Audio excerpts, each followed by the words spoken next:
박지현의 경제노트입니다.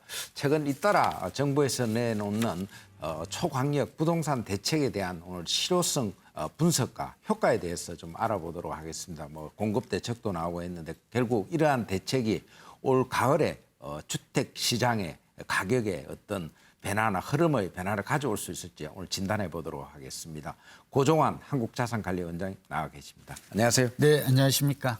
정부가 그 8.4 대책 발표하고 좀 주택 시장 흐름은 좀 어떻습니까 지금? 네, 8.4 대책에 대한 기대감이 우선 많았죠. 네. 예, 공급 대책이 나온다니까 저도 기대를 했는데 어쨌든 기대했던 것만큼의 대책은 나왔습니다만 그 대책 내용에 대한 또 신뢰 문제 때문인지 네. 실제로 또 제대로 이렇게 진행이 될까 이런 의구심이 일면서 그런지 시장의 흐름은 큰 변화가 없습니다.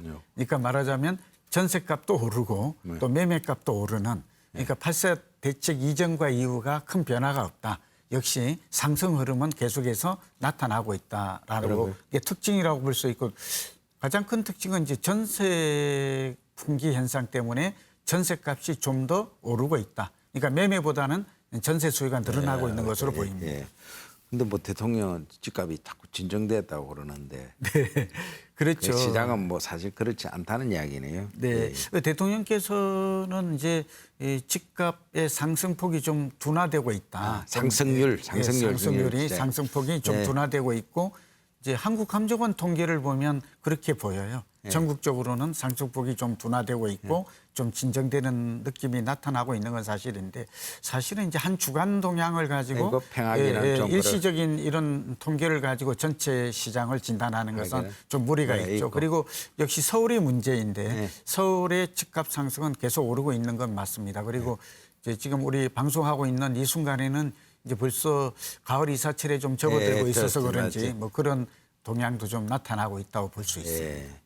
근데 이번에 이제 그 공공 재건축 이게 굉장히 핫 이슈인 것 같은데 그거 어떻게 계획대로 좀 진행이 될 수 있습니까? 그래서 굉장히 반발도 많고 논란이 많던데. 네, 그렇죠. 앞서 이제 제가 얘기할 때 그 대통령께서 이제 희망 사항도 그러시고 이제 또 사실은 시장의 변화가 없는 가장 큰 이유가 사실은 공공 참여 고밀 재건축이라고 하죠. 이 부분이 그 정부의 그 계획대로 발표 내용대로 원만하게 진행이 될 것인가 이제 이런 것들이 가장 큰 걸림돌이 된다고 볼 수 있죠. 예를 들면 정부는 총 13만 2천 호의 공급을 서울 권역 중심으로 하겠다고 했잖아요. 그중에 가장 큰 물량이 약 7만 호 정도가 공공재건축 5만 호, 공공재개발 2만 호 이게 가장 크거든요. 근데 그렇게 본다면 이 공공재건축과 재개발이 얼마나 계획대로 진행되느냐에 따라서 이 성패가 결정이 돼요. 그런데 지금까지 이제 드러난 걸 보면 두 가지가 드러나는데요. 정부의 그 발표와는 달리 여기에 희망하는 그런 재건축 조합이 한 군데도 나오지 않습니다. 주로 재건축이 밀집한 지역이 강남이라든지 목동이라든지 여의도 이런 쪽이 대부분이 있잖아요. 그리고 요즘 대표적인 게 이제 엄마 아파트, 잠실주공 5단지, 압구정 현대 이런 것들이 인구의 혜자되잖아요. 이런 것들이 아무데도 지금 찬성하고 있지를 않거든요. 이런 것들이 이제 결국 그 반응이 드러나면서 이게 진행이 안 되면 이 공급 자체도 좀 차질이 빚어질 거다. 이런 것들인데 따져보니까 두 번째는 그 이유가 있어요. 그러니까 늘어나는 용적률의 50 내지 70%를 기부 체납 방식으로 환수하겠다는 거잖아요. 그리고 환수된 거에 공공임대 절반, 공공부장 절반. 그 내용은 그렇게 나쁘지는 않아요. 그러나 이 조합이나 조합원 입장에서는 늘어나는 용적률, 그러니까 기대 수익의 70%, 경우에 따라서는 90% 가까이 환수하겠다고 하니까 여기에 이제 결국은 이익이 없다. 그런 이해득실을 따지잖아요. 그런 측면에서 이렇게 된 것인데 저는 개인적으로는 한 50% 정도로 좀 상한선을 좀 낮추고 두 번째는 분양가 상한제라든지 재건축 초과 이익 환수 제도도 이미 되고 있거든요. 그런 면에서 좀 인센티브를 주고 재건축이 원활하게 진행이 되는 게 시장 안정을 위해서 더 좋지 않을까 보고 있습니다. 아까 전세 말씀도 계셨는데 지금 주택 임대차 3법인가요? 그 통과로 해가지고 결국은 매물도 많이 줄고 오히려 전세 물량도 굉장히 줄어드니까 전세값이 지금 폭등을 하고 있는데 이 전세 문제를 어떻게 봐야 되면 계속 그는 이어질 거로 보는 겁니다. 네, 지금 정부는 이제 집값 안정에 포커스를 두고 있잖아요. 네. 주안점이 있는데 저는 오히려 더 심각한 것은 무주택 서민의 입장에서는 전세 대란, 전세 난민인 것 같아요. 이 부분에 오히려 정책에 중점을 두는 게 좋고 또 실제로 전세 가격이 불안하면 오르면 매매 가격도 안정된 사례가 없어요. 그러니까 결국은 집값 잡는다는 건 선행해서 전세값을 잡을 필요가 있는 것이죠. 그리고 두 가지가 연결되어 있고 선행 지표이고 이걸 잘 좀 정부 당국도 이해했으면 좋을 것 같아요. 첫 번째 전세가 왜 이런가 하는 거는 매매도 그렇지만 전세도 물량 공급 자체가 부족합니다. 서울 지역은 절대 구조적으로. 이 부분이 가장 큰 문제이고요.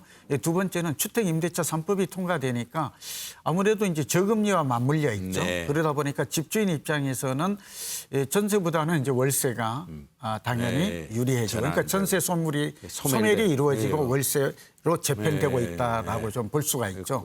그리고 이제 4년간 이제 계약갱신 청구 때문에 전세를 못 올리잖아요. 5% 상한선이 있으니까.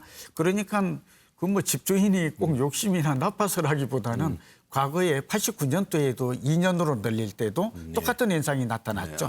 그러니까 이 주택임대차 보호법이 통과되자마자 그때도 한 20-30% 올랐고 그 다음에도 또 올랐거든요. 근데 지금 그런 현상이 지금 또 나타나고 있습니다.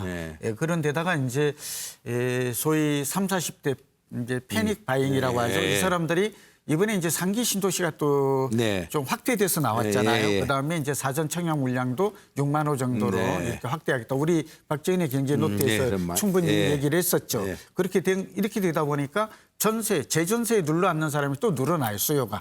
그리고 집주인도 이제 양도소득세를 1주택이라도 비과세 받기 위해서는 또 거주 조건이 들어갔고 또 재건축도 조합원들에게는 분양권을 받기 위해서는 이 조합원들에 대한 분양권을 입주권 대신 이렇게 되면 또 2년 입주를 해야 되는 거거든요. 이런 것들이 그러니까 실거주 조건을 강화한다는 게 나쁜 것은 아니라 집주인들이 자기 집에 또 들어가는 거예요. 이런 것들이 다 매물은 줄이고 전세 수요는 증가하고 그러니까 전세 폭등이 일어나고 마지막으로 좀 우려되는 게 이것도 앞서 우리가 좀 논의를 했습니다만 내년도에 서울의 적정한 입주 물량이 한 4만 5천 호 정도가 됩니다. 매년. 되어야 돼요. 이루어져야 돼요.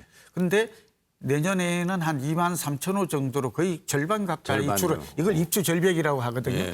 이렇게 되면 서울의 전세뿐만 아니라 이거 난이 더 심각해지고 전세 대란이 좀 더 심각해지고 이게 결국 경기나 인천으로 또 확산될 거다. 이런 것들이 결국은 또 집값도 또 그렇게 되면 내리기 어렵지 않은가 수급에 의해서 이렇게 좀 악순환이 이런 측면이 전개되고 있다는 것은 좀 우리 시청자분들도 아시고 나름 대응책을 짜는 게 올바른 방법이 아닐까 봅니다. 그럼 뭐 올 가을에 뭐 주택 시장 흐름이 크게 바뀌기도 어려운 겠네. 지금 상황으로는 뭐 내년까지도. 그런데 여기서 이제 또 변수가 있죠. 여러 가지. 그래서 요즘 이제 KDI에서도 그렇고 저희 연구원도 그렇고 이제 거품 붕괴, 버블이 이제 좀 쌓인 게 아닌가?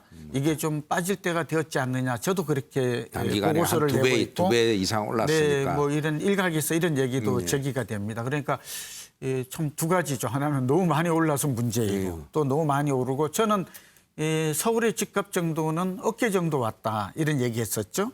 소위 이제 그 절대 지금 현재 낮은 수준은 아니에요. OECD나 IMF가 얼마 전에 세계 한 60개 국가 중에 우리나라의 집값 수준은 절반 정도다, 절반 수준이다라고 발표를 했어요. 이 가격은 올해 가격이 아니고 작년 가격이거든요. 1년 전에. 근데 지금 1년 동안 급등한 걸 생각하면 사실은 또 다른 넘베오 통계를 보면 앞쪽에 가 있어요. 상승률이라든지 집값 수준이 이제 상중하로 구분하면 상위급 단계에 들어 있다고요. 뭐 이런 얘기들이 좀 도움이 될 것 같은데요. 어쨌든 지금 거품론도 나오고 있고 금리가 오르거나 또 가계부채와 지금 기업부채가 증가하잖아요. 이게 소위 부채 폭탄이 터지거나 경우에 따라서는 지금 수출도 좀 안 되고 있고 우리 경제가 지금 마이너스 역성장을 하고 있으니까 그렇게 되면 결국은 부동산 버블 또 지금 주식도 버블이 지금 심각하다는 거잖아요. 자산 버블은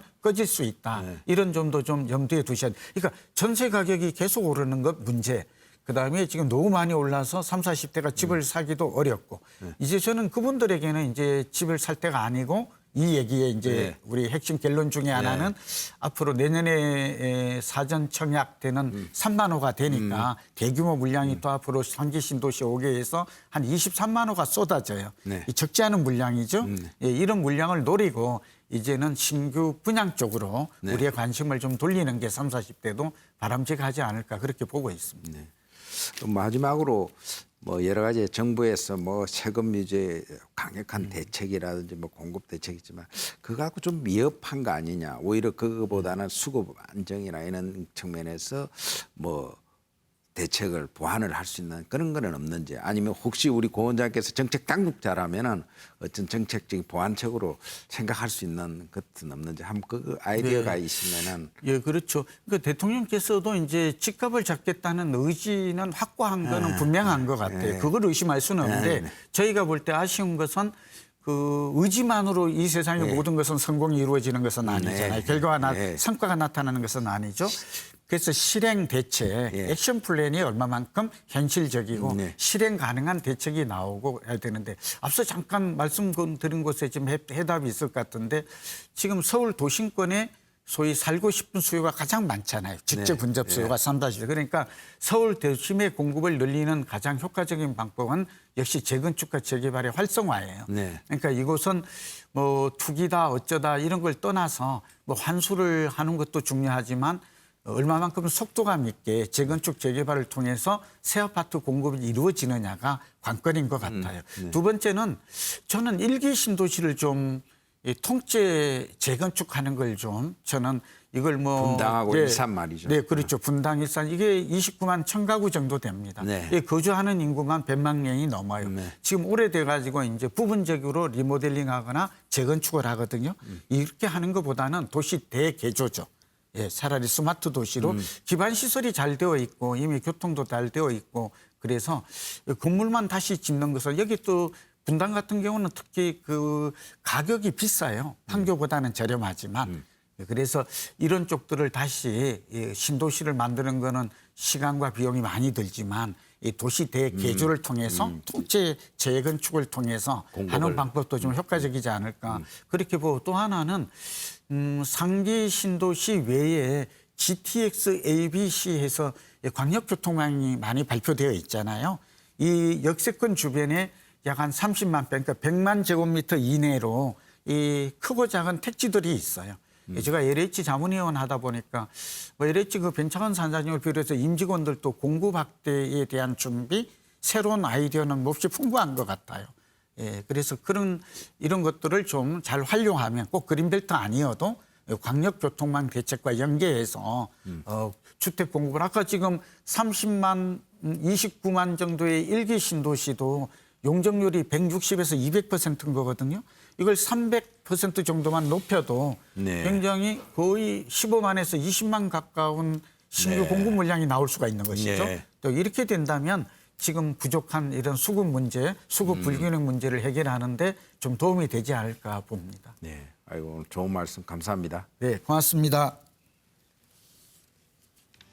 지금까지 최근 나온 부동산 대책의 실효성 효과에 대해서 알아봤습니다. 박지현의 경제노트였습니다.